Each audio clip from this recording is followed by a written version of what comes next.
오늘 창세기 12장 1절에서 9절까지입니다. 1절 여호와께서 아브라함에게 이르시되 너는 너의 고향과 친척과 아버지의 집을 떠나 내가 네게 보여줄 땅으로 가라. 자, 하나님께서 아브라함을 부르시죠. 너의 고향과 친척과 아버지의 집을 떠나라. 여기서 우리 성경에 고향으로 번역이 됐는데 이 고향은 오늘을 보면 이제 에레츠 해가지고 땅입니다. 땅. 하나님 말씀하실 때는 너의 땅이란 말이 여기서는 내가 살고 있는 땅. 그러니까 지금 하나님을 말하겠죠. 내가 살고 있는 땅을 그리고 친척과 아버지의 집을 떠나라 이렇게 말씀하신 겁니다. 자, 우리가 금요기도일 때 이거 살펴봤죠. 자, 이거는 명령이라고 하기보다는 부르심이라고 했죠. 부르심. 아브라함의 삶을 향한 하나님의 부르심이죠. 아브라함을 통해서 하나님이 하실 일이 있죠. 아브라함을 복되게 해서 복이 되게 해서 한 민족을 세우는 거죠. 이스라엘을 세워서 이스라엘을 통해 하나님의 구원의 역사, 새 시대, 하나님 나라의 시대가 시작되게 하기 위해서 이제 아브라함을 부르신 거예요. 그래서 이거 명령이라기보다는 부르심. 아브라함이 만약에 떠나지 않으면 하나님은 어떻게 될까요? 아브라함 아니어도 이제 다른 사람도 부르실 수 있죠. 왜냐하면 아브라함 외에도 믿음으로 산 사람이 있거든요.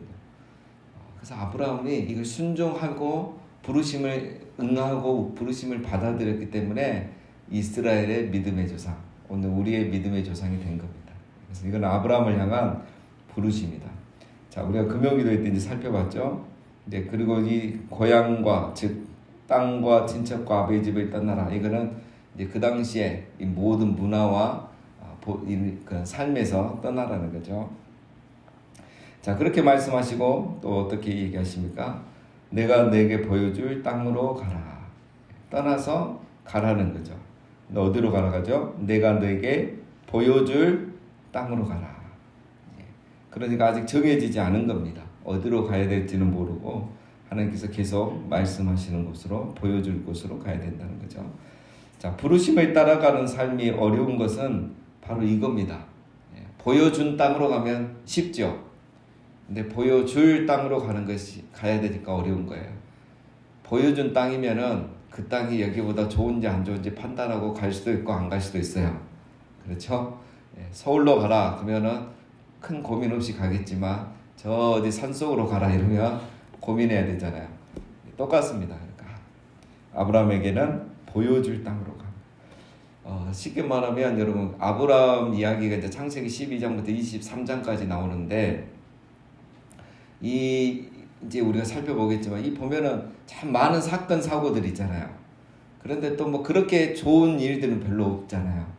그리고 아브라함이 아들을 얻게 된 게 25년이 또 걸리거든요. 지금부터 25년.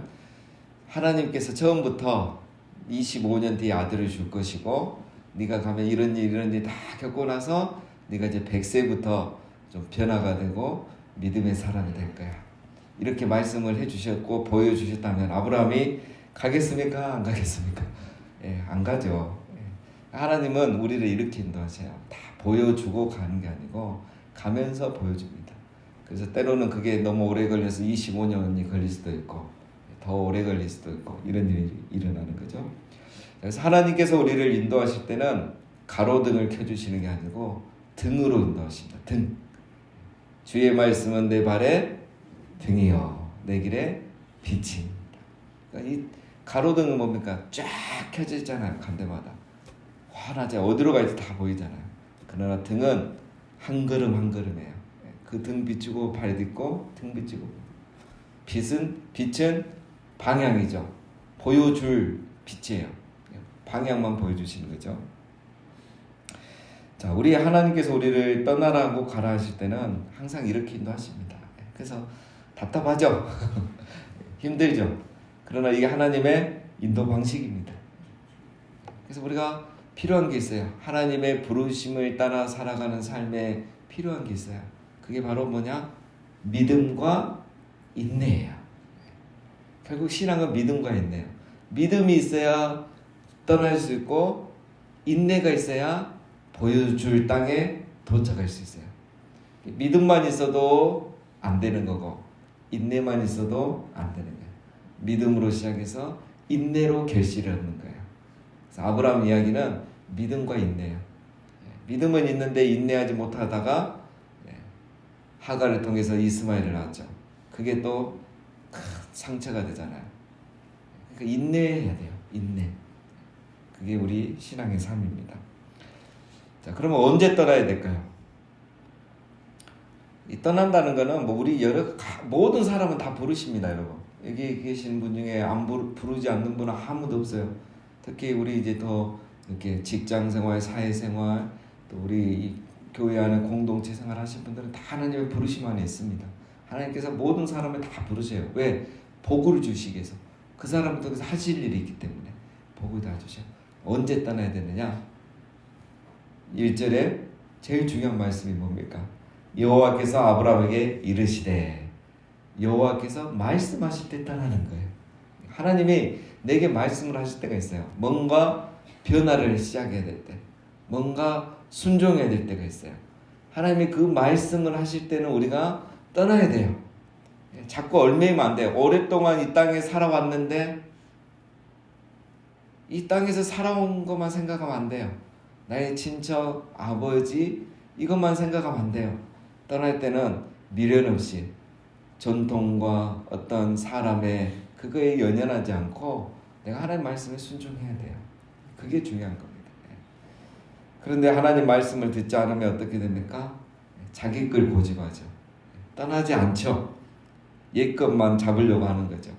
말씀을 듣지 않기 때문에 그래요. 하나님 말씀을 우리가 드려야 됩니다. 자, 2절.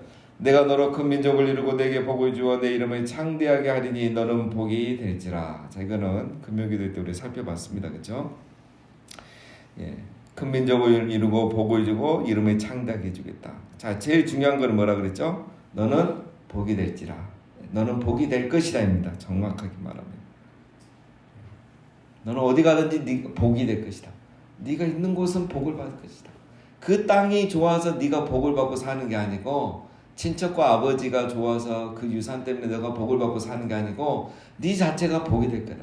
네가 어디에 가든지 네가 살기 때문에 그 땅이 복을 받는 거고 네가 어디 가든지 네 때문에 너의 친척 가족들이 복을 받을 거야. 네가 복이 된다는 거야. 사람은 자꾸 그런 생각 안 하죠. 탑을 쌓아야 복을 받고 탑 안에 살아야 복을 받고 전통을 붙들어야 복을 받고 조상 때부터 물려받은 이 땅에서 기도하고 예배해야 복을 받는다고 생각해요. 다 사람 중심 생각이에요. 하나님은 그게 아닙니다. 하나님 말씀하시면 떠나야 돼요. 그 말씀에 따라가야 돼요. 왜? 그렇게 하면 다 잘 돼요. 왜? 우리가 복이거든요. 그게 정말 중요한 겁니다. 3절. 너를 축복하는 자에게는 내가 복을 내리고 너를 저주하는 자에게는 내가 저주하리니 땅의 모든 족속이 너로 말미암아 복을 얻을 것이라 하신지라. 자, 3절 말씀은 보세요. 아브라함이 부르심을 따라가면은 좋은 일만 있는 게 아니에요. 축복해 주는 사람만 있는 게 아니고 저주하는 사람도 있어요. 야, 정말 믿음으로 순종하고 그 더 힘들 건데, 아이고 더 복잡할 건데 정말 하나님께서 축복해 줄 겁니다. 이렇게 말해 준 사람 있는가 하면 아이고 네 잘났다. 비판하고 저주하는 사람이 있단 말이에요. 어디 가든지 그래요. 자, 오늘 이 3절 말씀이 중요하죠. 아브라함도 떠날 때 모든 사람이 박수 쳐줬겠습니까? 얼마 욕했겠어요. 아브라함이 하란을 떠날 때 아버지 나이가 103세입니다. 아버지 놔두고 떠난 거예요. 얼마나 불효하고 어른을 공격하지 못하고 어른을 배려하지 못한 사람으로 그렇게 욕먹었겠어요. 아브라함 그러나 어쩔 수 없어요. 떠나야 되는 거예요. 지금은. 자, 여기 저주한단 말이 그 히브리어 원어를 보면은 막 우리 그 진짜 온갖 안 좋은 말에서 저주한단 말이 아니고 가볍게 여기다 무시하다 그런 뜻입니다. 그러니까 이 번역을 저주로 해서 그렇지 사람들이 너를 무시하고 가볍게 여기고 저 봐라 막 입에 댄단 말이에요. 이게 저주라는 거예요. 아브라함이 고향 떠나고 부모를 놔두고 떠났을 때 사람들이 입을 대는 거예요. 저 봐라 저 효도도 안 하고 이렇게 가볍게 말하고 무시하고 이렇게 말하는 사람들을 하나님이 내가 저주하리니 그랬어요. 여기서 저주는 또 아라르입니다. 그러니까 앞에 저주와 뒤에 저주가 달라요.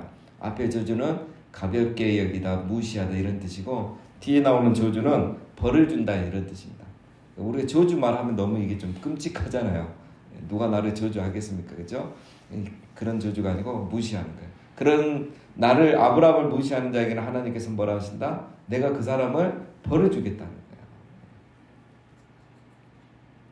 이게 말이 안 되죠, 우리 상식에서는. 그런데 이제 내일 본문에 보면 그런 일이 나오죠. 아브라함이 잘못했잖아요. 애굽에 가서 거짓말하고 뭐 이렇게 어영부영 얼렁뚱땅 넘어가려 했는데, 아브라함을 벌 주는 게 아니라 아브라함을 이렇게 무시하고 가볍게 여긴 그 애굽 왕을 하나님 벌을 주잖아요. 그런 일들이 계속 일어나는 거예요. 중요한 겁니다. 그래서 여러분, 하나님이 우리를 부르셨다는 거, 하나님이 우리를 부르실 때 우리를 복이 되도록, 어디 가든지 복을 주는, 복이 된다 이 말은 내가 복을 받는 게 아니라 나 때문에 다 사람들이 복을 받게 되는, 복의 근원으로 부르셨다는 거, 정말 중요한 겁니다. 자, 4절, 이에 아브라함이 여호와의 말씀에 따라갔고 롯도 그와 함께 갔으며 아브라함이 하란을 떠날 때 75세였더라. 자, 이에 이 말은 하나님의 말씀을 붙들고 순종해서 아브라함이 그걸 믿고 떠났다. 그래서 아브라함은 여호와의 말씀에 따라갔고 롯도 그와 함께 갔으며, 자, 아브라함은 하나님 말씀에 따라갔고 롯은 아브라함을 따라간 거죠. 그래서 나중에 롯은 약속의 땅을 떠나게 됩니다. 자, 아브라함이 하란을 떠났습니다. 그때 아버지의 나이가 130세입니다. 130세. 아까 105세라 그랬는데 130세. 데라가 하란에서 몇 세에 죽었냐면 205세에 죽었어요. 그러니까 데라가 그곳에서 75년을 더 산 거죠. 아브라함이 75세에 떠났는데 75년을 그 땅에서 더 사신 거예요. 그러니까 어떻게 보면 얼마 그 당시에 이 사회는 시족 사회잖아요. 가족이 모여서 살아야 그게 이제 경제도 안정이 되고 또 이 범죄와 사회로부터 보호가 되는 거예요. 그래서 오늘 우리가 같이 사는 거하고 차원이 다릅니다. 그런 시대에 이 130세 된 아버지를 두고 75년이나 더 사실 분을 놔두고 떠났다는 거, 이게 아브라함이 말씀에 정말 제대로 순종했다는 것을 알 수 있습니다. 자, 5절, 아브라함이 그의 아내 사라와 조카 롯과 하란에서 모은 모든 소유와 얻은 사람들을 이끌고 가나안 땅으로 가려고 떠나서 마침내 가나안 땅에 들어갔더라. 드디어 가나안 땅에 갔습니다. 갈 때 보니까 혼자만 간 게 아니라 아내와 조카 롯과 그 다음에 하란에서 모은 모든 소유와 얻은, 그곳에 있으면서 얻은 모든 종들을 이끌고 갔다. 그러니까 아브라함이 하란에 있을 때에 이렇게 좀 우리로 말하면 이렇게 좀 뭐죠? 더 잘 살게 된 거죠. 많은 이렇게 소유도 많아졌고 그 소유를 관리하기 위해서 또 이렇게 종들도 많이 이렇게 더 거닐게 된 거죠. 이게 이제 가능한 이유가 그 당시에 하란은 이제 상업과 교통의 중심지입니다. 우리가 지도를 보면 굉장히 중요한 위치에 있죠. 지금도 있잖아요. 그 이름이. 그 정도로 오래된 도시란 말은 그곳이 중심지였다는 거예요. 그러니까 아브라함이 이곳에서 이렇게 충분히 이렇게 소유가 늘 수 있고 또 종도 많이 얻을 수 있는 겁니다. 자, 오늘 우리가 이제 말씀에서 적용할 수 있는 것은 아브라함이 잘 나갈 때 순종했다는 거예요. 완전히 망하고 바닥까지 내려갔을 때 순종한 게 아니고, 우리로 말하면 제일 잘 나갈 때, 돈도 제일 많이 벌고 재산도 제일 많이 늘고 여기서 10년만 딱 더 있으면 또 더 잘 살 수 있는데, 아주 좋은 상황에서 잘 나갈 때 하나님 말씀을 따르고 순종했다. 이게 정말 신앙이죠. 이게 신앙입니다. 잘 나갈 때 순종하고, 잘 나갈 때 봉사하고, 잘 나갈 때 기도하는 사람. 이런 사람이 정말 무서운 사람이에요. 정말 믿음의 사람입니다.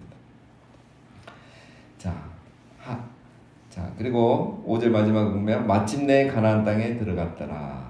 자, 이 마침내라는 것은 이제 아브라함 입장에서 말하는 게 아니고 하나님의 입장에서 말하는 겁니다. 하나님께서 이렇게 아브라함을 드디어 인도하신 거예요. 그렇죠? 하나님은 자기의 계획을 이루어 가시는 분이시죠.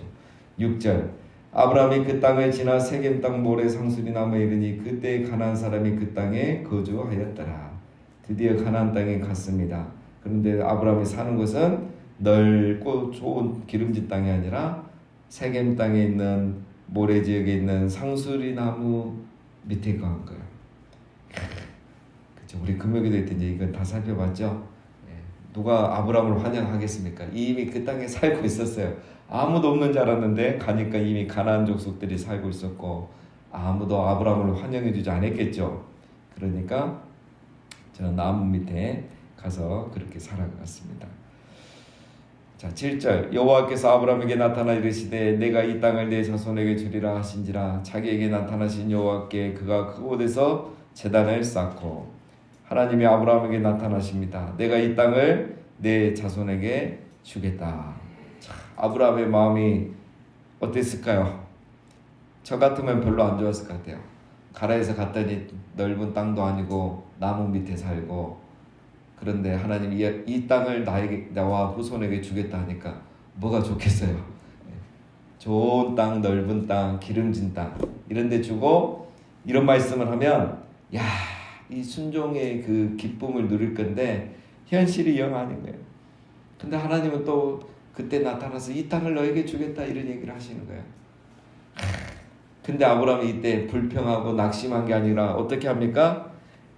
자기에게 나타나신 여호와께 그가 그곳에 제단을 쌓은 거예요. 아브라함이 이걸 보지 않고 환경을 보지 않고 현실을 보지 않고 하나님 말씀 다시 또 믿어요. 그리고 또 제단을 쌓아서 예배하고 기도합니다.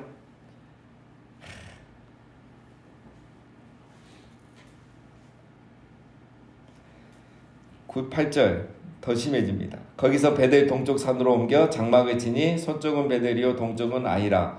그가 그곳에서 여호와께 제단을 쌓고 여호와의 이름을 부르더니. 자, 나무 밑에 살면서 예배했는데 갈수록 보니까 이제 아니에요. 여기 살기가 좋지 않아요.